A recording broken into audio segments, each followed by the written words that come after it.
దీన్ని బట్టి నిరంతర నిరంతర నిరంతర స్మరణ వల్ల ఆ నారాయణుని దివ్య గుణములు వదనంలో వస్తాయట.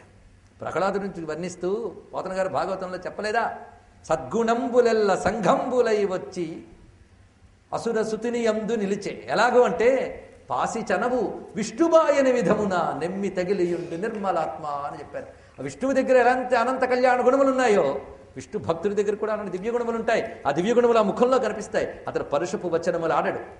ఒకడి వైపు శంకగా చూడ్డు, కోపంగా చూడ్డు, దుఃఖంగా చూడ్డు. నిర్మల వదనంతో ఆనందంగా స్మిత వదనుడై ఉంటాడు.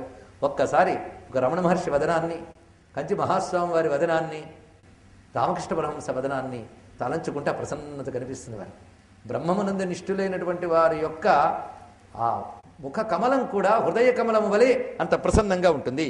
పైగా స్ఫటికం లాంటి విష్ణువు ఎక్కడా, దుర్బుద్ధులు కలికల్ముషాలు ఎక్కడయ్యా అన్నాడు. అక్కడ ఆ రెండు ఒక చోట నిలవవు.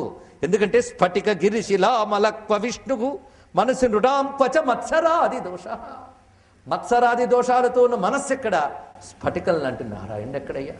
కనుక అలాంటి నిర్మలుణ్ణి పెట్టుకోవాలి అని ఆలోచన వస్తే మనస్సు ఎంత నిర్మలంగా ఉంచుకోవాలో ఆలోచించండి.